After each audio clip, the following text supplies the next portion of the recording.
Olá, amigos, boa noite.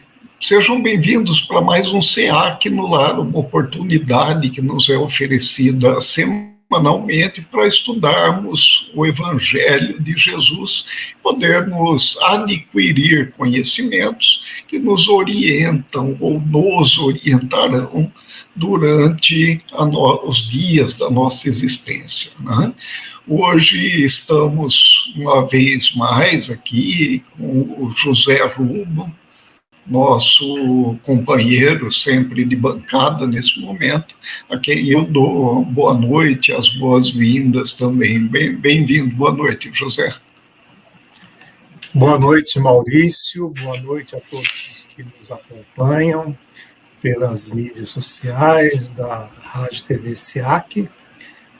Como sempre, uma alegria muito grande nos encontrarmos aqui, eu e o Maurício, para poder fazer esse momento do SEAC no Lar, né? Nesse dia da semana, quarta-feira,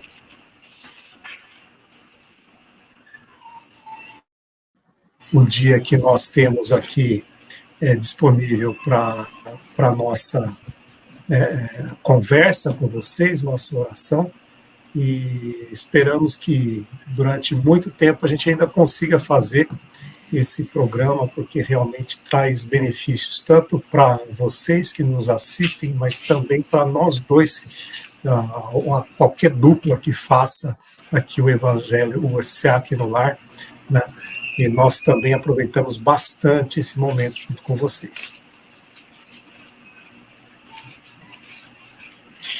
Maravilha, bem lembrado, José. Um momento que traz assim benefícios para todos nós, de fato, quando nos dedicamos a esse estudo, né?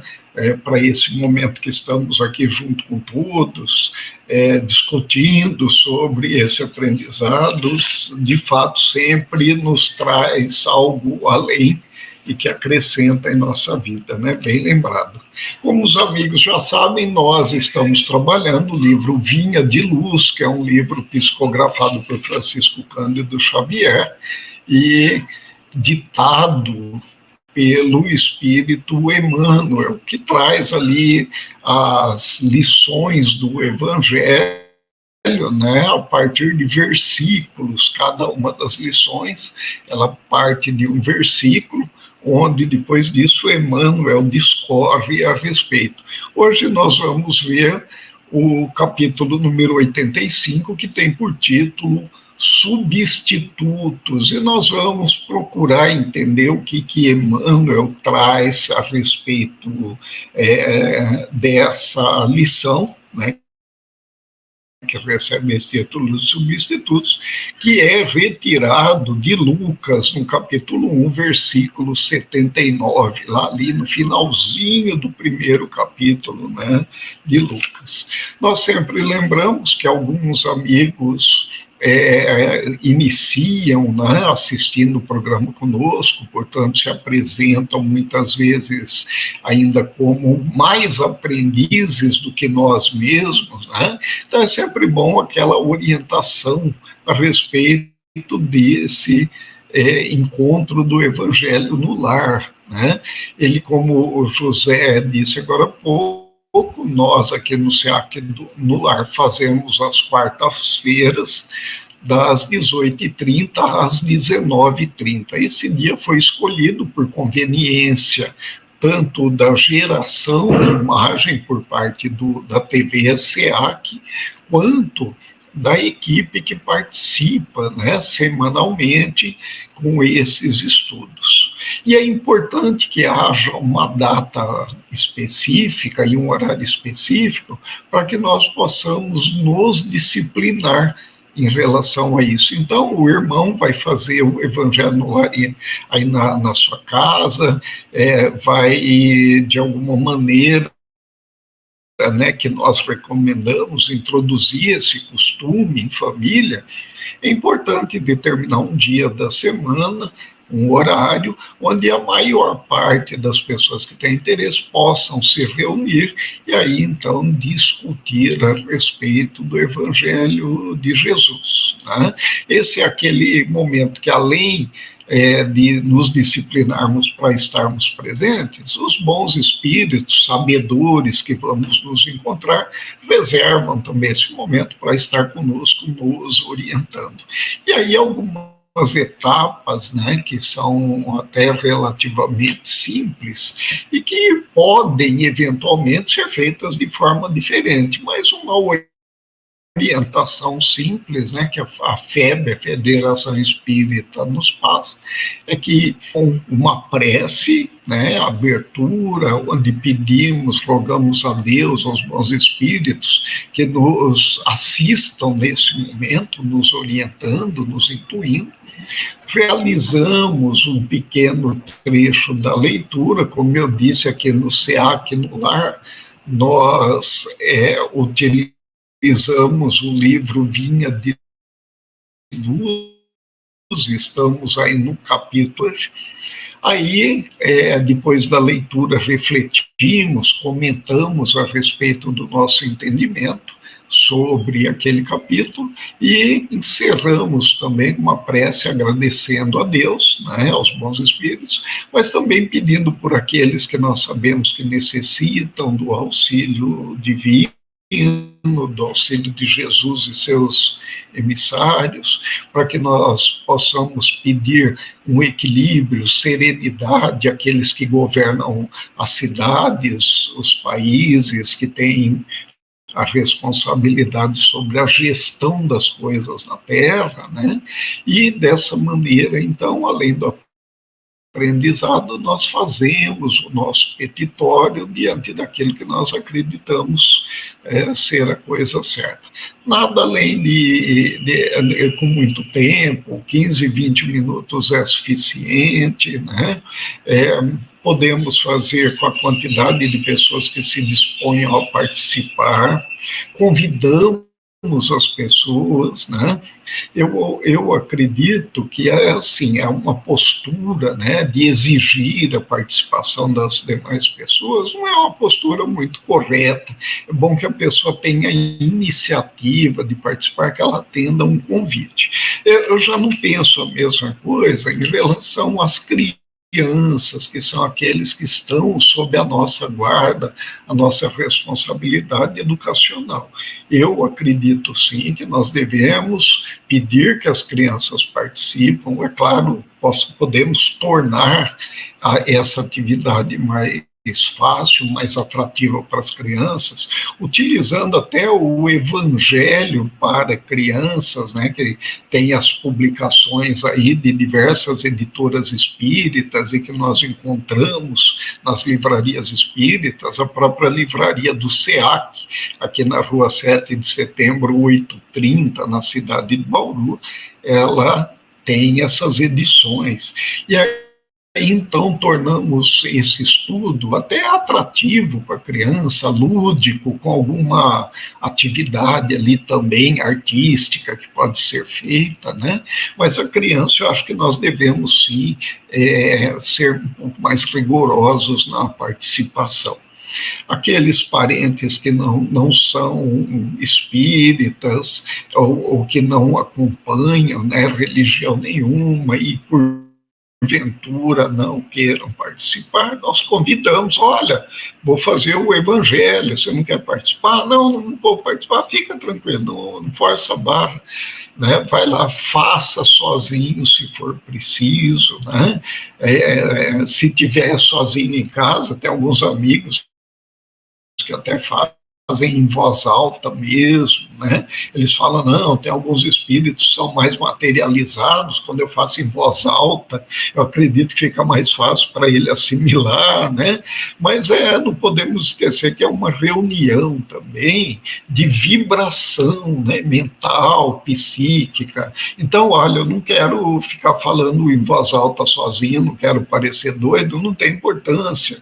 Faça ali mentalmente, faça a leitura, que eu tenho certeza que aqueles que devem participar e que precisam desse aprendizado também receberão, né, de alguma forma. E, por fim, é comum que nós deixemos uma jarra de água, né, um copo com água, né, que nós falamos para a magnetização, a fluidificação, né, o que é isso? Né, é a ação magnética sobre a água, que é o principal dos fluidos existentes na Terra. Ele sofre uma transformação molecular com uma certa facilidade, né? Os espíritos nos dizem isso. Tem até vídeo na internet mostrando a transformação molecular da água, né?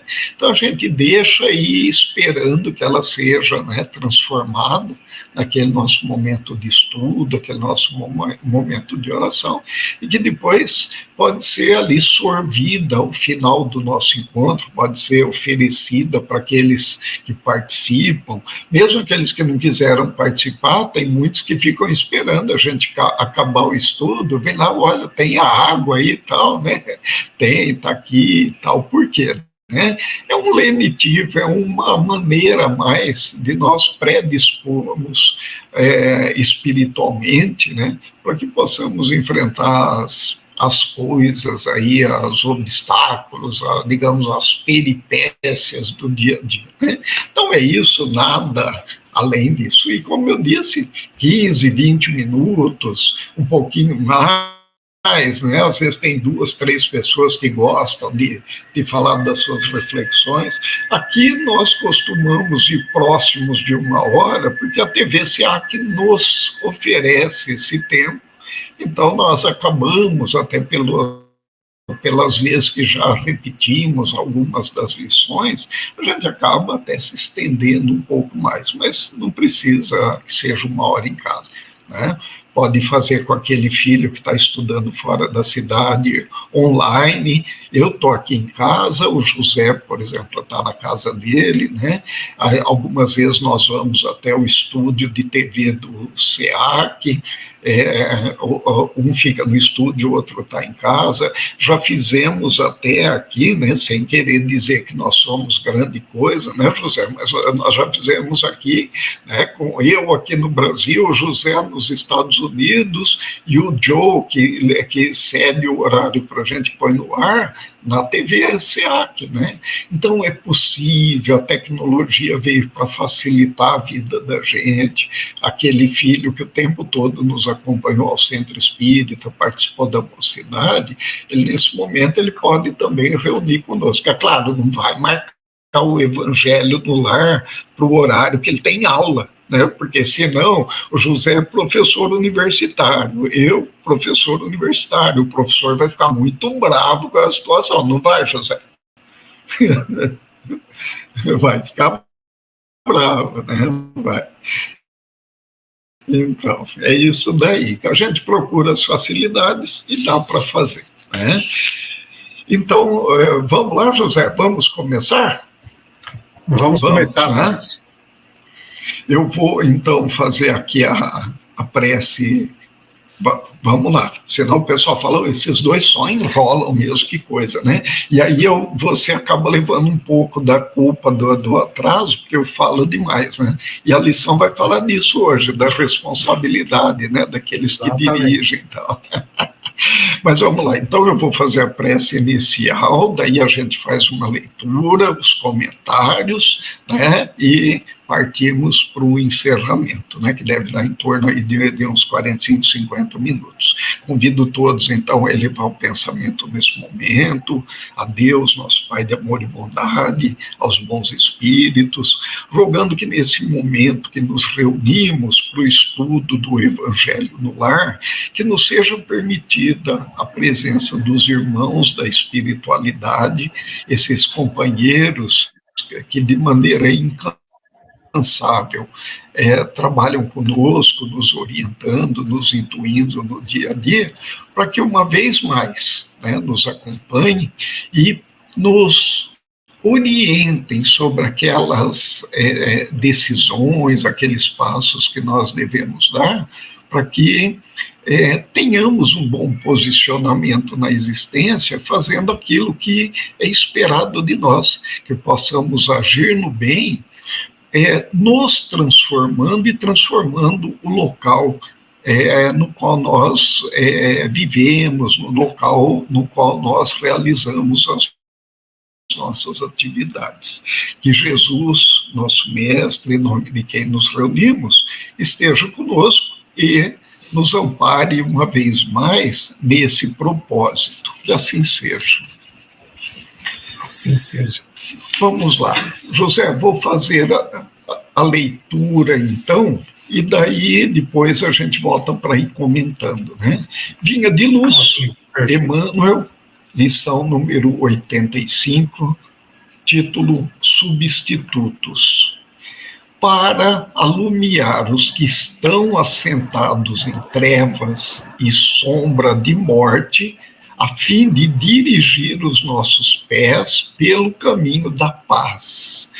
Esse versículo está em Lucas, no capítulo 1, é o versículo 79. É razoável que o administrador distribua serviço e responda pela mordomia que lhe foi confiada.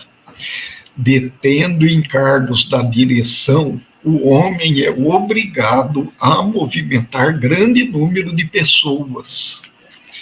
Orientará os seus dirigidos, educará os subalternos, dar-lhes-á incumbências que lhes apurem as qualidades no serviço. Ainda assim, o dirigente não se exime das obrigações fundamentais que lhe competem. Se houve alguém que poderia mobilizar milhões de substitutos para o testemunho na crosta da terra, esse alguém foi Jesus. Dispunha o Senhor de legiões de emissários esclarecidos, mantinha incalculáveis reservas ao seu dispor. Poderia enviar ao mundo iluminados filósofos para renovarem o entendimento das criaturas, médicos sábios que curassem os cegos e os loucos, condutores fiéis dedicados a ensinar o caminho do bem. Em verdade, desde os primórdios da organização humana, mobiliza o Senhor a multidão de seus cooperadores diretos a nosso favor, mesmo porque suas mãos divinas enfeixam o poder administrativo da terra.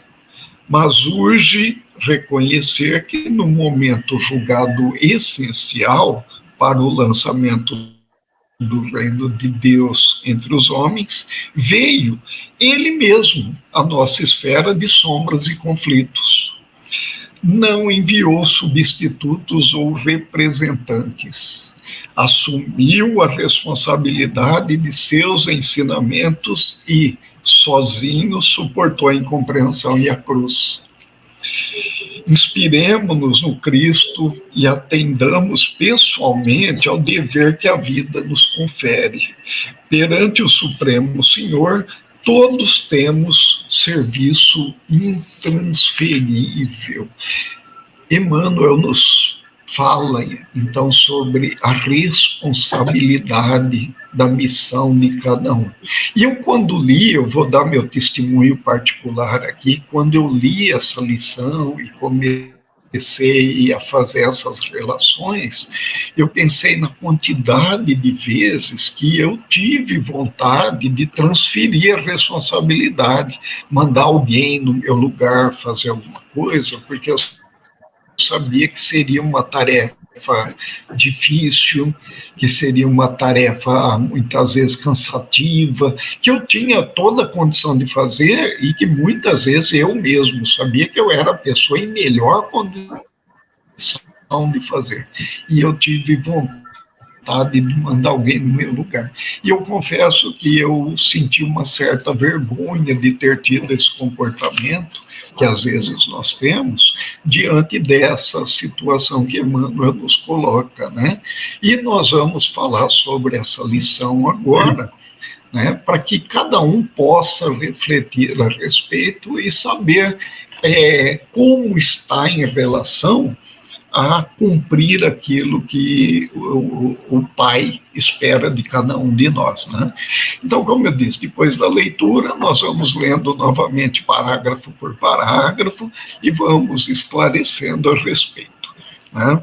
O, o versículo, então, que dá origem a essa lição é de Lucas, capítulo 1, versículo 79. Para alumiar os que estão assentados em trevas e sombra de morte, a fim de dirigir os nossos pés pelo caminho da paz.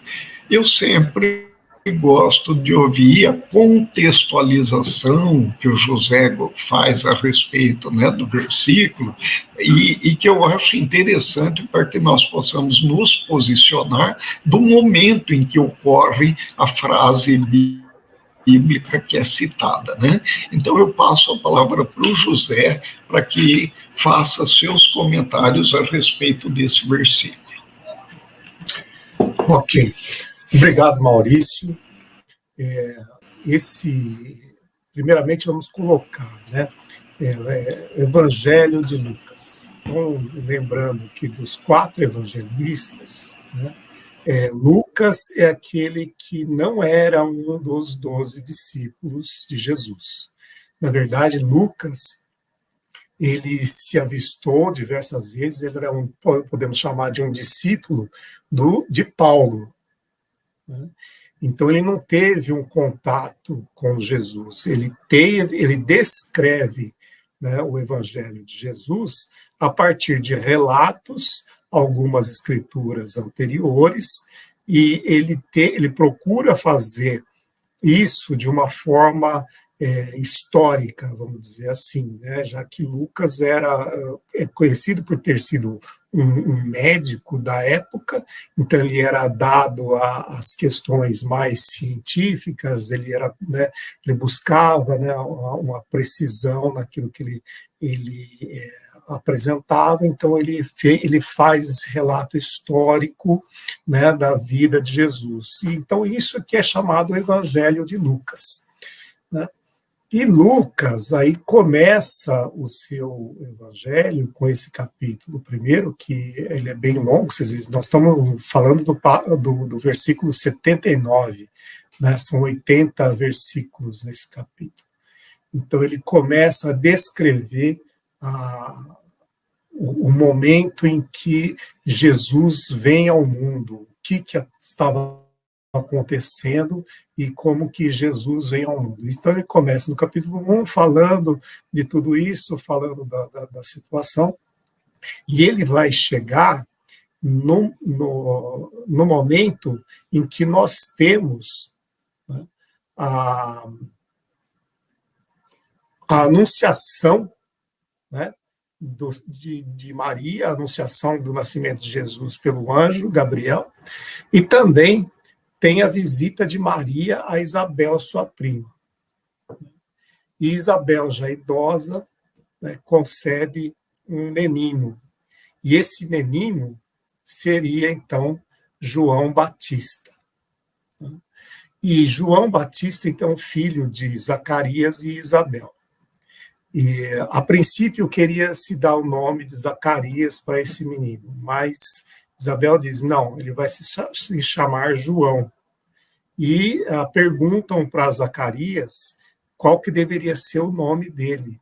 E Zacarias, por uma outra razão, ele tinha ficado mudo. E ele escreve numa tabuinha que o nome do menino é João, né? E a partir desse momento, ele volta a falar, ele volta a se comunicar. Então, para a gente poder ler, né, no Evangelho de Jesus, ou o Evangelho de Lucas aqui, no versículo 76, ele diz assim, e tu, ó menino, que é João Batista, o filho dele, serás chamado profeta do Altíssimo, porque hás de ir ante a face do Senhor Jesus a preparar os seus caminhos. né? E no 79 ele fala, que é o que nós vamos estudar aqui, para iluminar aos que estão assentados em trevas e na sombra da morte, a fim de dirigir os nossos pés pelo caminho da paz. Então, veja, ele estava falando de João Batista. Nesse momento se fala de João Batista, que ele é quem vai, né, nesse versículo que Emmanuel destaca, né, alumiar os que estão assentados em trevas. E assim, nós vamos estudar aqui essa questão de quem faz o trabalho de quem, ou quem faz o nosso trabalho, quem é responsável pelo nosso trabalho. Nós somos os responsáveis por aquilo que nos é destinado como trabalho. E nós vamos estudar agora, então, eu e o Maurício, nesse parágrafo que nós fazemos, né, sabendo que nós estamos falando do Evangelho de Lucas, capítulo 1, né, e toda a anunciação e a vinda de Jesus Cristo. Maurício. Ótimo, José. Olha, excelente essa lembrança de que Lucas não caminhou junto com o mestre e foi um dos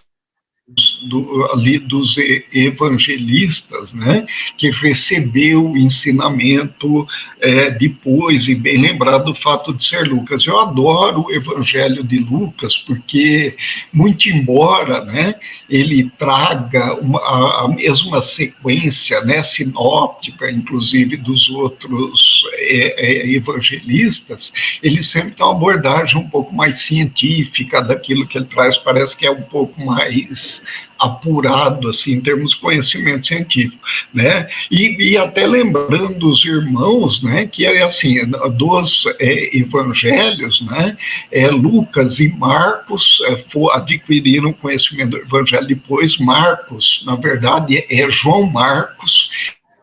Ele era filho de Maria Marcos, que era uma pessoa influente também na região, e foi discípulo de Paulo ainda na adolescência, né? Ele era menino quando começou a andar com Paulo, né? E foi muito interessante nessa citação. E já que falamos disso, nós temos também o Evangelho de João. João foi o discípulo, ele era novo também, era o mais novo dos apóstolos, né? Ele faleceu já próximo do ano 100, e eu gosto do Evangelho de João também, porque ele tem essa característica de trazer o divino de Jesus, né? Ele apresenta essa face divina do Mestre, que muitas vezes a gente acaba relegando, né, e que as igrejas costumam abordar tão bem, né? E o outro evangelista, Mateus, que também caminhou com o mestre, Levi Mateus, né, o homem do conhecimento da religião judaica, né, que ele era sempre ali o contraponto. Quem lê o Paulo e Estevão percebe, né, o contraponto que é feito com Pedro, né, em relação às coisas, como e quando devem ser aplicadas. Então, é fantástico, muito boa essa lembrança, né? Eu gosto muito disso, acho importante até que os irmãos procurem também, né? Às vezes a gente fala alguma coisa aqui, às vezes a gente está pensando uma coisa e fala outra, inclusive, e por isso é sempre importante, né, que quem nos acompanha também estuda até para, peraí, isso aí acho que é desse jeito, isso é bacana, né? E vamos lá no texto, então, né? É razoável que o administrador distribua serviço e responda pela mordomia que lhe foi confiada, né? Então, é claro, o administrador, ele tem ali nas suas particularidades do exercício ali da sua profissão ou da sua função, né? Ele tem, hoje, na administração moderna, na ciência da administração, nós sabemos ali que tem algumas etapas que até coloca ali como o processo administrativo, né? O planejamento, a organização, a direção e o controle. Então, o administrador, o gestor, é aquele que vai planejar como as ações serão feitas para atingir os objetivos. Aí, na organização, ele vai ver se a estrutura, se a tecnologia, os recursos que ele tem disponível podem ser empregados, se ele precisa de outros recursos ou não, e como, né, em que sequência que vai ser empregado isso, para que ele tenha maior eficiência na utilização de recursos, maior eficácia para atingir os objetivos. A direção, o dirigir, o que é o dirigir? É explicitamente o que está falando aqui, né?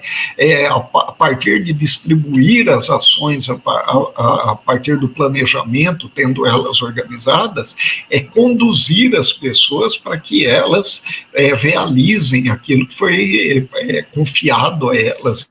Então, né? E o controle, que é a verificação, a maioria das pessoas tem medo de controle, né? Falou que vai ser controlado, já dá um susto. Na faculdade, a prova é um controle. Falou que vai ter prova, o pessoal já inventa um jeito, tá? Fica todo mundo morrendo de medo. Mas desde que há planejamento, tem que existir controle para saber se a coisa está indo certa, né? Então, o administrador, ele tem já como característica essencial da sua função realizar isso. Por isso, ele distribui o serviço, né? E ele vai cobrar das pessoas aquilo que foi passado a ele. Detendo encargos da direção, o homem é obrigado a movimentar grande número de pessoas. As pessoas têm capacidades diferentes, têm características diferentes, são de natureza diferente, até o relacionamento das pessoas é diferente. O administrador, ele vai fazer o quê? Com base naquilo que ele compreende da competência de cada um, da capacidade de cada um, ele vai procurar fazer a distribuição, ele vai ver a natureza da pessoa. Tem pessoa que você tem que falar de uma maneira, tem pessoa que você tem que falar de outra. E aí ele vai colocar tudo isso mobilizado para trabalhar, para que ele, então, consiga os resultados, né? Olha, vamos pegar um time de futebol, por exemplo, né? Um time de futebol é um exemplo perfeito aqui. O técnico, ele vai mobilizar os jogadores. Ele sabe que um joga melhor pela direita, outro joga melhor pela esquerda, um joga melhor recuado, outro é melhor na frente, tem aquele que é melhor para fazer distribuição das jogadas, né? Então ele vai procurar adequar daquela maneira para que, armado o time, ou seja, estruturado como ele pretende trabalhar, ele ir lá e conseguir resultado. Se ele não fizer isso, o time vai frequentemente encontrando maus resultados, vão fazer o quê? Trocar o administrador. Ele não está compreendendo como que funciona, né? Se ele consegue, por sua vez, resultados, né? Então ele está cumprindo aquilo que se espera dele, né? É mais ou menos essa situação, é aquela questão orientativa que se espera dessa pessoa, né? 2 primeiros parágrafos, quer aproveitar aqui, José, um comentário? Sim, ótima analogia aí que você fez aí com o time de futebol, mas também aqui na primeira frase assim, que ele coloca, ele já fala: é razoável que o administrador distribua o serviço e responda pela mordomia que lhe foi confiada. Então, só para entender, quando ele diz a mordomia que lhe foi confiada, não é a mordomia de vantagens e comodismos, né? Ele está falando da mordomia do mordomo. O que faz o mordomo? O mordomo é aquele que trabalha. Então, o administrador responde pelo trabalho que lhe foi confiado. Esse é o sentido dessa palavra que foi colocada aí, a mordomia que lhe foi confiada, né?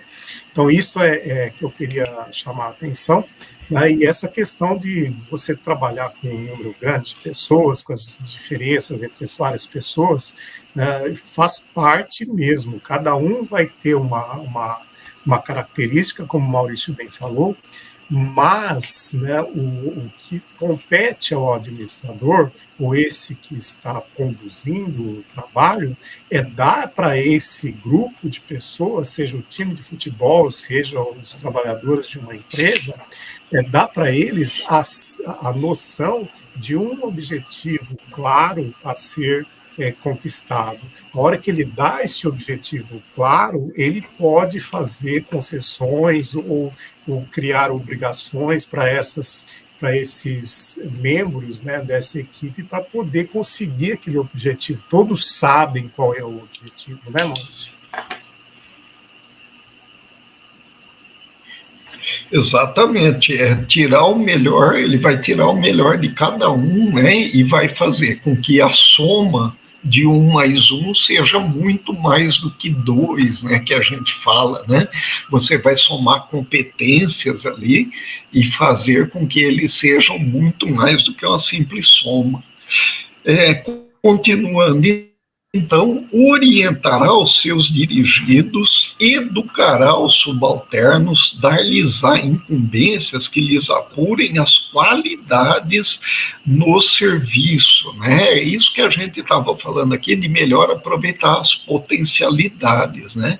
Então, ele vai orientar os dirigidos em relação àquilo que se espera, em relação, né, ao que é o planejamento, em relação à estrutura que ele tem à disposição para utilizar, claro, e vai verificar também aqueles que precisam de algo mais, aqueles, vamos dizer assim, que precisam de uma capacitação, ele vai colocar na condição, né, de, se não ele próprio orientar, ele vai colocar junto a outros que possam orientar. Quando, por exemplo, né, nós falamos sobre João Marcos, né, que foi discípulo de Paulo, né, o que faz? Você coloca o aprendiz, ou coloca alguém que tem a potencialidade, junto com um mestre, para que ele, então, entenda como que é o serviço. E eu gosto muito dessa situação, talvez até, José, pelo fato da gente ser professor também, né, enquanto administrador de alguns serviços, como o serviço voluntário que a gente tem, eu acho imprescindível que a pessoa que dirige, a pessoa que está na coordenação, ela sente muitas vezes junto com o funcionário, junto com o voluntário, para trazer alguns esclarecimentos, né? O que é o serviço, o que se espera dele naquele serviço, quais os objetivos que devem ser alcançados ali, né? Como a pessoa pode utilizar melhor as suas potencialidades. É muito estranho quando alguém chega, eu escuto muito, às vezes eu fico muito desolado quando eu escuto isso, a pessoa falar que alguém que não tem nenhuma, olha, você não tem competência nenhuma, não sei o que está fazendo aqui, né? Então, são aquelas situações que primeiro depõe contra quem pôs a pessoa ali. Se a pessoa colocou é porque achou que tinha alguma potencialidade, né? E, de fato, todo mundo tem alguma potencialidade. Quando a gente não vê essas virtudes, é a nossa visão que está turva, né? Não é a pessoa que não tem. Eu, até agora, eu não tenho feito muito isso, né? Mas eu sempre costumo pedir para a pessoa, né, se ela vem, por exemplo, falar sobre alguma situação que é complicada em relação a uma outra, eu sempre peço para ela elencar para mim 3 virtudes da pessoa, 3 qualidades da pessoa, de quem ela vai falar, antes que ela fale, né? Porque muitas vezes, ao elencar essas qualidades, a gente percebe que aquele possível defeito que está sendo ali mencionado, ele nem é tão grave, é algo só que depende de uma educação, de uma capacitação, ou seja, de uma das situações que cabe, né, ao dirigente até tratar, né? José, eu vou ver mais 2 parágrafos só aqui, depois você comenta todos juntos, pode ser?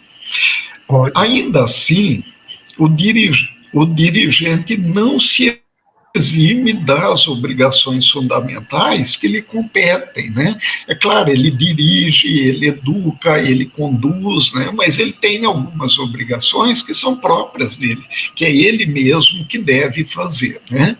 Muitas vezes, como eu disse, né? Às vezes a gente fala, até tem outra pessoa que poderia fazer. E isso é muito bom que tenha outra pessoa que poderia fazer. Mas algumas tarefas, até pela própria escala, muitas vezes, de autoridade de quem fala, né?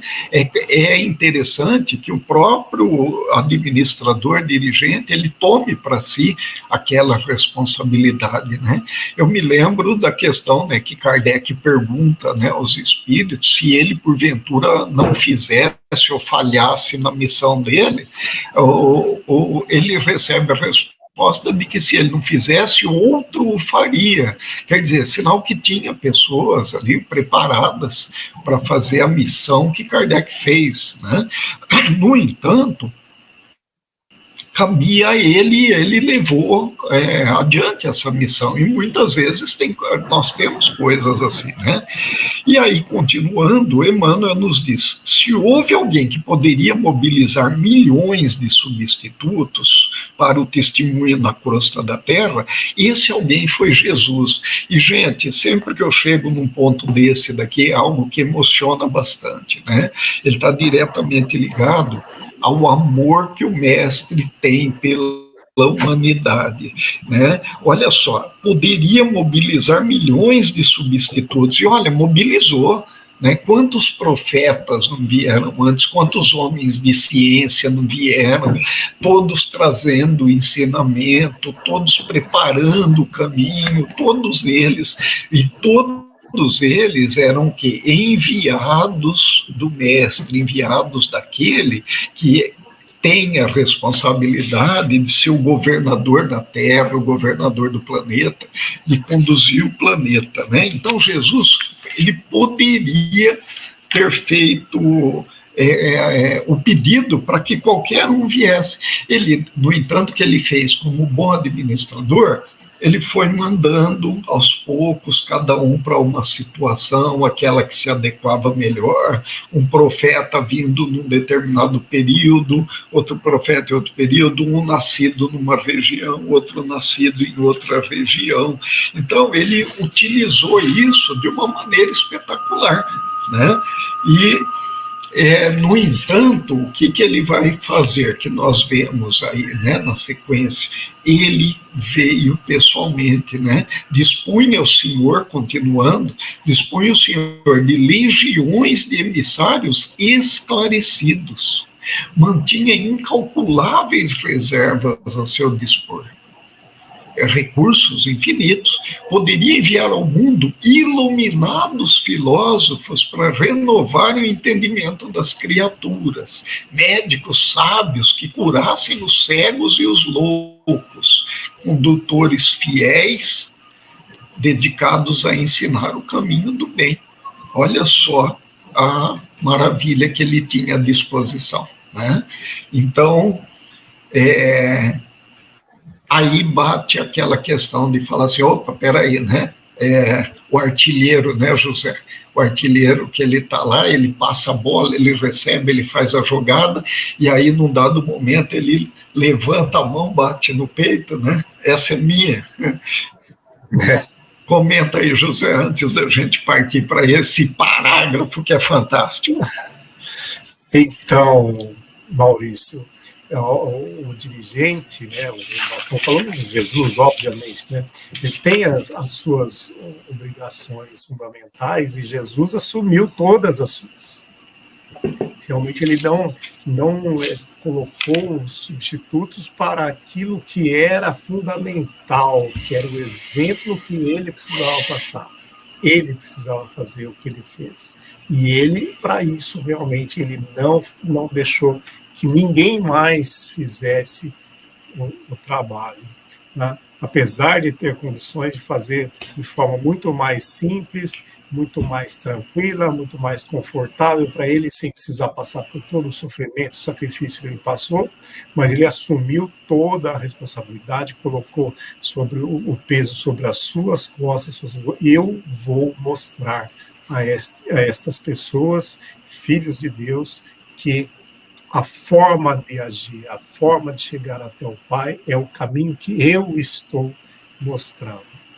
Então, o dirigente tem essa obrigação. Imagine alguém, né, que às vezes acontece, né, da gente saber numa empresa, alguma coisa, você, tem o chefe, nunca vi o chefe pessoalmente, não sei quem é, tá, às vezes cruza com o chefe no corredor, nem cumprimentar primeiro, não sabe quem é. O chefe, por sua vez, também não cumprimenta, porque não está interessado naquele subalterno. E assim caminha, caminha muito mal. Então, quem quer que seja, que queira, né, fazer o trabalho que lhe é conferido, tem que assumir, por mais que seja na hierarquia esteja numa posição mais alta, por mais que haja colaboradores que possam fazer o trabalho, assuma.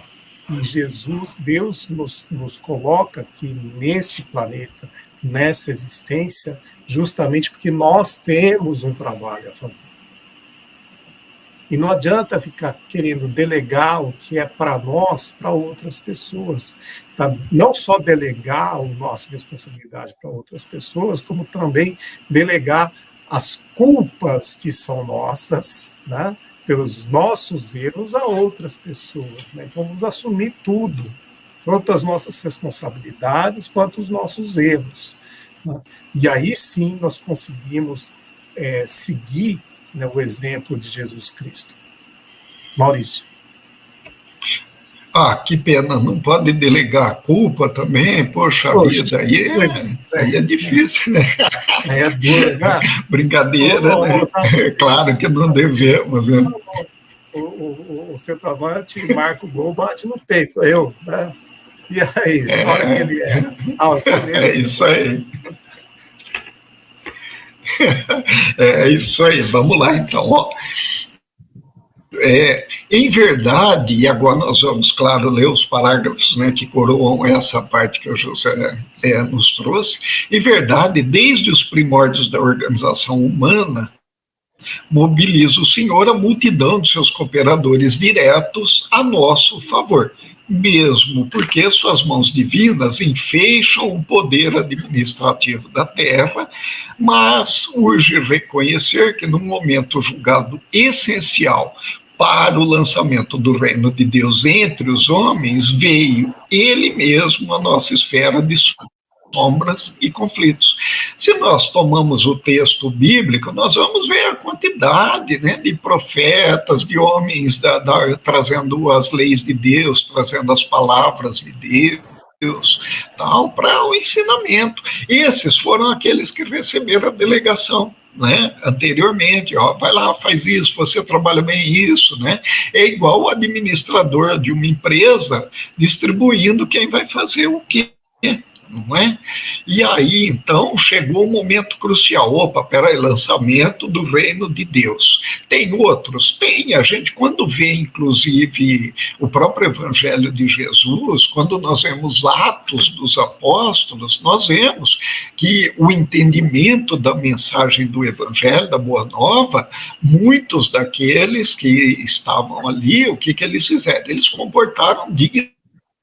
Eles foram lá divulgar a mensagem, explicaram tal, e eles enfrentaram martírios também, né, sacrifício da própria vida tal, né, e demonstraram conhecimento. Então, um desses, eventualmente, ele poderia ter substituído lá. Mas aí é aquilo que, né, que o José falou agora há pouco. Opa, peraí, essa é a do artilheiro, né? Ele fala, não, essa daqui tem que ser eu mesmo que vou fazer, porque essa daqui eu não transfiro para ninguém. Né? Essa daqui, se não marcar o gol, não é culpa do técnico que escalou errado, não é é culpa do jogador, não é culpa do goleiro, não é culpa da torcida, nada disso. Então, essa daqui sou eu que vou falar e eu vou provar para todo mundo que a mensagem que foi trazida é certa, é correta e é confiável. Então, ele vai lá e fez.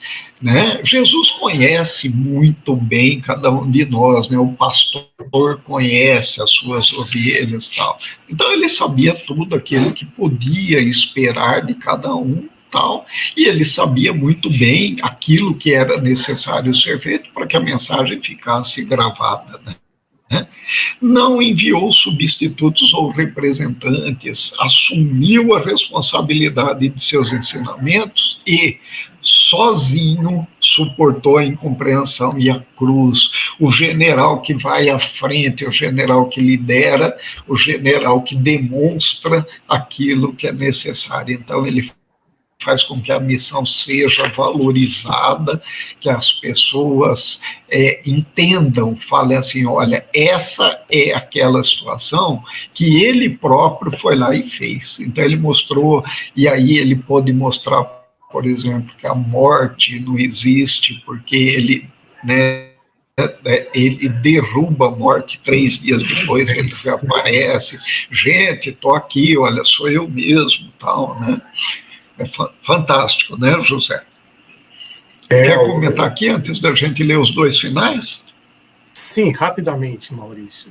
Então, veja, Jesus, os apóstolos, os profetas, todos vieram antes dele, sim, trouxeram a palavra, trouxeram os ensinamentos, sim, mas na hora de exemplificar, né, de morrer, de dar vida na cruz por amor, Jesus se apresenta dizendo, estou aqui.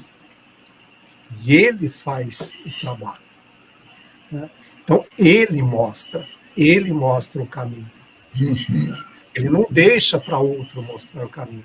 E ele vai ao extremo de morrer por amor a nós. Então, é aí que está, né, realmente a questão de assumir a responsabilidade sobre aquilo que é o trabalho. Jesus fez isso. Outros fizeram também depois dele. Nós temos os apóstolos, os discípulos que também acabaram sendo sacrificados por, né, levar adiante a palavra de Jesus Cristo. Mas ele mostrou, ele falou, é assim que vocês vão agir. Perfeito, José, fantástico, né? Quando nós dissemos aqui, né, assim, olha, alguns apóstolos também foram submetidos ao martírio e tal, nós não estamos comparando a pureza espiritual, nada disso, nós estamos dizendo assim, algumas missões, elas seriam possíveis tal, né? Mas como o José bem lembrou, Jesus era o mestre, ele podia exemplificar, né? Então, a consciência do plano espiritual, da vida espiritual de Jesus é infinitamente maior do que de qualquer um de nós, como era em relação também a profetas, aos discípulos, né? Então, para exemplificar, tinha que ser esse, que vivendo e conhecendo o plano espiritual, tão logo houvesse o desligamento do corpo, ele continuasse agindo da mesma maneira. E aí tem que ser um espírito de elevação, um espírito que domina a matéria para fazer isso. E é evidente, nós sabemos que Jesus é o exemplo de pureza, de evolução que houve no planeta, né? Então, nós sabemos disso, que os profetas, apóstolos, não se equiparam dessa maneira. Então, muito bem, assim, colocada essa explanação do José. E, para finalizar, inspiremos-nos no Cristo, inspiremos-nos no Cristo. Vou falar mais uma vez, inspiremos-nos no Cristo. e atendamos pessoalmente ao dever que a vida nos confere. Questão 625 do Livro dos Espíritos: quem é o modelo e guia para a humanidade? Jesus. Vede Jesus. Jesus deve ser a inspiração, ele deve ser objeto de constante estudo e aplicação prática nossa em relação a como devemos agir, como devemos nos comportar. Perante o Supremo Senhor, todos temos serviço intransferível. Então, tem coisas que são nossas mesmo, compromissos familiares, compromisso de educação daqueles com quem nós convivemos, compromissos em relação aos nossos pais que nos antecederam na vida, compromisso em relação a todos aqueles irmãos que de alguma maneira necessitam da nossa ajuda, compromisso em relação a nós mesmos, né? Entre fazer as boas escolhas, né, entre escolher um momento que eu vou fazer algo digno e melhorar, né, que eu faça essa opção, ao invés de simplesmente tentar levar a vida da maneira, né, suave apenas, com as festinhas, com as baladas e tudo mais, que a pessoa de mais idade não vai festinha, não vai balada, mas às vezes desperdiça o tempo no sofá assistindo TV, viu, José? Então, nós temos compromissos, né, nós temos serviços que são intransferíveis, e nós devemos ser os artífices, ou seja, aqueles que produzem, que criam a nossa própria existência. É isso que nós temos que aprender. Fazendo dessa maneira, nós também vamos nos livrando desse efeito que a matéria tem sobre nós. A matéria ela é benéfica, porque ela permite que nós possamos exercitar no mundo e aí aprendermos e evoluirmos, mas ela tem um efeito também, que é nos puxar para os prazeres da vida, né? É como se o corpo falasse para o espírito assim: não, deixa, isso aí você vê depois, você é espírito mesmo, você não morre, né? Vamos para o churrasco agora, vamos lá no clube aproveitar o dia, porque eu sou o corpo, eu morro, você não, então vamos lá, né? E aí a gente fala assim: e a carne é fraca. Não, a carne não é fraca, não, ela é mais forte que o espírito, né? Ela quer arrastar a gente para essas coisas. Então, brincando aqui tudo, mas é a compreensão que a gente precisa ter do nosso propósito na vida. Né? É interessante a gente parar e pensar: por que eu estou aqui? O que é que espera de mim? Né? Eu tenho a família, eu tenho as pessoas que me antecederam aqui, o que de fato eu devo fazer? Para quê? Para a gente estar bem com a gente mesmo, né? Graças a Deus, até agora, nós não estamos sendo pedidos para ser crucificado em sacrifício, né, José? Mas a gente tem que entender o propósito, né? A gente tem que entender, administrar a nós mesmos, para daí a gente poder administrar aos demais, né? José, comentários finais aqui, a gente está atingindo o tempo já, e te peço, depois dos seus comentários, também fazer a prece de encerramento. Maurício, muito boa a sua colocação com relação aos propósitos que nós temos na nossa vida. Nós recebemos esse dom que nos foi dado da vida com um propósito. Tá? Quando eu falei lá no início que o administrador ele coloca para a sua equipe um objetivo claro, tá? Deus nos coloca um objetivo claro. E ele mandou Jesus para nos mostrar como fazer. Então, nós somos a equipe de Deus. Nós somos partícipes desse projeto de amor que é do Pai. Tá? E ele nos mostra com clareza quais são os nossos propósitos. Aí cabe a cada membro dessa equipe que nós formamos, que nós assumamos as responsabilidades da nossa tarefa para que esse objetivo seja alcançado. Quando esse objetivo é alcançado por cada um dos membros da equipe, né, todos nós crescemos, todos nós nos aproximamos de Deus. Então, vamos fazer a nossa oração agora final, de agradecimento, pedindo a Deus que nos dê forças para que nós não desistamos, que nós não esmoreçamos neste caminho e não deixemos de assumir as nossas responsabilidades. Que o Pai maravilhoso, na sua bondade infinita, abençoe a todos nós, nos mantenha firmes na fé, que possamos estar cada vez mais próximos uns dos outros e que, desta forma, com as bênçãos de Deus, possamos seguir o nosso caminho na paz de Jesus Cristo. Em nome dele, vamos encerrando mais um SEAC no Lar, agradecendo também a todos vocês que nós esperamos encontrar da próxima vez. Muito obrigado, tenham todos uma boa noite, que Deus os abençoe.